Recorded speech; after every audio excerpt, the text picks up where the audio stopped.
মজলিস, সেই মজলিসে আমাকে আপনাকে বসার তৌফিক দান করেছে। সেই জন্য আমরা অন্তরে অন্তঃস্থল থেকে বলি আলহামদুলিল্লাহ। একটু জোরে বলি ভাই। হ্যাঁ, প্রশংসা আল্লাহর জোরে করতে হয়, আর প্রশংসা অন্তর থেকে করতে হয়। যদি অন্তর থেকে প্রশংসা কারোর করা যদি না হয়, সে বন্ধু কিন্তু তোমার শত্রু হয়ে যাবে। আপনি মৌখিক যদি প্রশংসা করেন, এটাও আল্লাহ বুঝতে পারেন। প্রশংসা যদি অন্তর থেকে হয় কোনো বন্ধু, সে বন্ধু আপনার কোনোদিন আপনার কাছ থেকে যাবে না। সে চিরদিন আপনার বিপদে আপদে সর্বহালতে তোমার কাছে থাকবে। প্রশংসা কিন্তু হতে হবে অন্তরের সাথে। যে আল্লাহ তাআলার প্রশংসা করবেন, আল্লাহ আপনার সাথে থাকবে।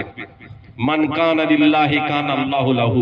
যে ব্যক্তি আল্লাহর হয়ে যাবে, আল্লাহ তার হয়ে যাবে। আর আল্লাহ আপন কখন হবে? আল্লাহর যখন কথা বেশি বেশি করে মুজাকেরা হবে, আল্লাহর কথা বেশি বেশি বলা হয়। আল্লাহর কথা যত বেশি বলবেন, আল্লাহ আপনার আপন হবে। আল্লাহ আপনার সর্বদাই আপনার কাছে থাকবে। আর আল্লাহ যদি আপনার সামনে কাছে থাকে, তা আপনার জন্য এই দুনিয়াতে বাঁচার জন্য কোনো কষ্ট হবে না। যত বড় বড় মুসিবত আসুক না, ও হটিয়ে দেবে। এত বড় শক্তিমান তিনি। তিনি ওয়াহু আলা কুল্লি শাইইন কাদির। তিনি সমস্ত শক্তি রাখে আল্লাহ। যে কায়নাতে নিজাম যিনি বানিয়েছেন, কারোর কোট কারোর মুহতাজ হননি। যে কায়দা নিজাম গায়বী নিজাম সব আল্লাহ তাআলার মুহতাজ। সমস্ত এই দুনিয়া আল্লাহ তাআলা বানিয়েছে। এই খলাকাস সামাওয়াতি ফি সিত্তাতি আইয়ামিন, যে দুনিয়া আল্লাহ তাআলা বানিয়েছেন 6 দিনে। এই সব দুনিয়া বানাবার পরে আল্লাহ তাআলা এই ডেকোরেশন করেছেন, দুনিয়াকে সাজিয়েছেন, কিন্তু কারোর মুহতাজ হননি। কারোর মুহতাজ হননি। সাজাবার জন্য কারোর মুহতাজ নয়, ধ্বংস করার জন্য কারোর মুহতাজ হবেন। তিনি এত বড় ওয়াহু আলা কুল্লি শাইইন কাদির। আল্লাহ সমস্ত শক্তি রাখে আল্লাহ। চাই আপনি আজকের আপনি রাজা আছেন, আপনার ফকির করা দেওয়ার জন্য কোনো সম্ভব অসম্ভব নয় তার কাছে। আপনি ফকির আছেন, আপনাকে রাজা করে দেওয়ার জন্য কোনো অসম্ভব নয় তার কাছে। তার কাছে কোনো খবরই নেই, কোনো ব্যাপারই নেই তার কাছে। সেই জন্য মহতন্দ সবজু তিনি রাত করতে পারেন, দিন করতে পারেন। তুলিজুল লাইলা ফিন নাহার ওয়া তুলিজুন নাহারা ফিল লাইল ওয়া তুখরিজুল হাইয়া মিনাল মাইয়িত ওয়া তুখরিজুল হাইয়া মিনাল মাইয়িত ওয়া তুখরিজুল মাইয়্যা মিনাল হাইয়। আল্লাহ রাত দিনকে রাত, রাতকে দিন, মউতকে জিন্দা, জিন্দাকে মউত, এ সব তার কুদরতের ভিতরে। তিনি সব করতে পারেন। আল্লাহ তাআলা আমাদের বোঝার তৌফিক দান করুন। সেজন্য সমস্ত প্রশংসাই আল্লাহ তাআলার অন্তর থেকে আমরা সকলে বলি আলহামদুলিল্লাহ। তারপরে আমার আপনার নবী, দুজাহানের নবী, সাইয়্যিদুল মুরসালিন, ইমামুল আম্বিয়া, খাতামান নবীন, রাহমাতুল লিল আলামিন, মা আমিনাল্লাহ মুরুদ্দুল আলাকাই তাজদার মদিনা আহমদ মুস্তাফা মুহাম্মদ মুস্তাফা সাল্লাল্লাহু আলাইহি সাল্লামের উপর কোটি কোটি দরুদ ও সালাম বর্ষিত হোক, সকলে বলি আমিন।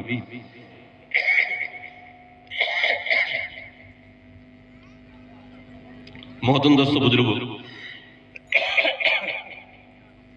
আল্লাহ তাআলা একটা জিম্মাদারি দিয়েছেন, এই উম্মতের জিম্মাদারি। আর এই উম্মতের কথা আল্লাহ তাআলা কোরআনের মধ্যে বলেছেন। এই আখিরি উম্মতের কথা আল্লাহ তাআলা কোরআনের মধ্যে বলেছেন, কুনতুম খায়রা উম্মাতিন উখরাতিন লিন-নাস তা'মুরুনা বিল মা'রুফ ওয়া তানহাউনা আনিল মুনকার ওয়া তু'মিনুনা বিল্লাহ। এই উম্মতের কথা কোরআনের মধ্যে বলেছেন। আমরা কত বেহেদের উম্মত দেখব, আল্লাহ পাক আমাদের কথা কোরআনের মধ্যে ঘোষণা এসেছে।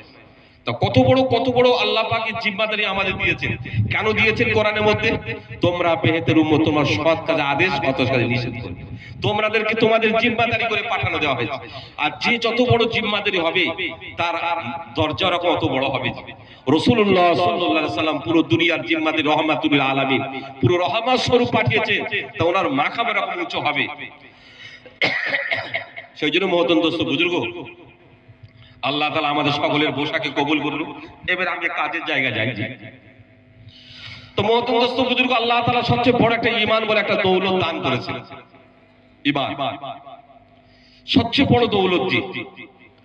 তারপরে আল্লাহ তাআলা একটা দৌলত তারপরে দিয়েছেন, সুস্থ থাকা বড় একটা নিয়ামত। তারপরে দিয়েছেন আল্লাহ যে সময় দিয়েছেন, সময় একটা বড় নিয়ামত। তাহলে ঈমান একটা বড় দৌলত, নিয়ামত, সুস্থ থাকা একটা নিয়ামত, আর সময় দিয়েছেন একটা নিয়ামত। তিনটে বড় নিয়ামত। সময় কিন্তু কারোর অপেক্ষা করবে না। সময় কিন্তু চলে যাচ্ছে, বরফের মতো শেষ হয়ে যাচ্ছে। যা কিছু করে ফেলো, যখন আমরা শেষ হয়ে যাবে, যখন এলান হয়ে যাবে, তখন কিন্তু আপনার আমল বন্ধ হয়ে যাবে। তাহলে তিনটে দুনিয়াতে আল্লাহ তাআলা তিনটে নিয়ামত, সবচেয়ে বড় নিয়ামত কি? ঈমান সবচেয়ে বড় দৌলত, ঈমান বড় নিয়ামত দিয়েছেন। তারপরে আল্লাহ তাআলা নিয়ামত দিয়েছেন সুস্থ থাকা, আল্লাহ বড় নিয়ামত দিয়েছেন। আপনি অসুস্থর কাছে যান, অসুস্থ হলে বুঝতে পারবেন যে আপনি কত সুস্থ আছেন, তখন শুকরিয়া আপনার মুখ থেকে আপনি আসবে যে হ্যাঁ আল্লাহ পাক আমার শুকরিয়া, আল্লাহ আমার হাত পা সুন্দর সুস্থ রেখেছেন। যারা উঠতে পারছে না, হাঁটুর রোগ, টাকা খরচাও করেছে কিন্তু সে এখনো সুস্থ হয়নি, লাখ টাকা চলে গেল, এখনো সে হাঁটুর ব্যথা সারেনি, ঠিক মতো সেজদা করতে পারে না, ঠিক মতো রুকু করতে পারে না, তাকে জিজ্ঞাসা করুন সুস্থ থাকা কত বড় নিয়ম। ওকে জিজ্ঞাসা করুন। যারা 5 ওয়াক্ত নামাজ পড়ে, যারা ঈমান নিয়ে চলে, ঈমানের ব্যবসা নিয়ে, ঈমান কলমা নিয়ে তারা চলাফেরা করে, দাওয়াত নিয়ে চলাফেরা করে, তাদের জিজ্ঞাসা করুন যে কত বড় দৌলত, সে কত সুস্থর মধ্যে আছে। আর দ্বিতীয় হচ্ছে আপনার কি, যে সময় দিয়েছে, এই সময় বড় একটা নিয়ামত। তিনটের ব্যাপারে আমি কথা বলবো। সুস্থ থাকা বড় নিয়ামত, আর সময় বড় নিয়ামত।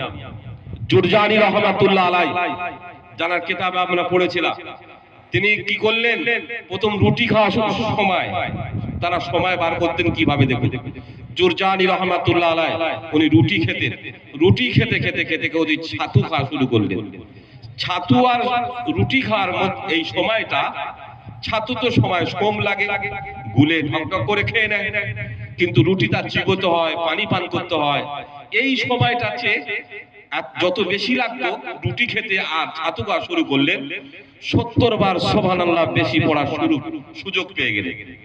ভালো করে বুঝুন, 70 বার সুবহানাল্লাহ সুযোগ পেয়ে গেলেন। আমি 70 উনি কি করলেন, 40 বছর যাবত রুটি খাওয়া ছেড়ে দিলেন, ছাতু খাওয়া শুরু করলেন।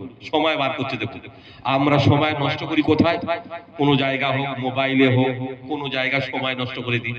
কি করব, সময় একটু বেড়াতে যাই, আমরা এইগুলো করি। কিন্তু তারা সময় পেলে সুবহানাল্লাহ 70 বার হচ্ছে, তারা শুরু করলেন ছাতু খাওয়া শুরু করলেন। মতন্তস্থ বুজুর্গ, তারা সময় কিভাবে বার করছে। দ্বিতীয়, সুস্থ থাকা বড় নিয়ামত। আপনি সুস্থ, ওয়া ইন তাউদ্দু নি'মাতাল্লাহি লা তুহসুহা, সুস্থ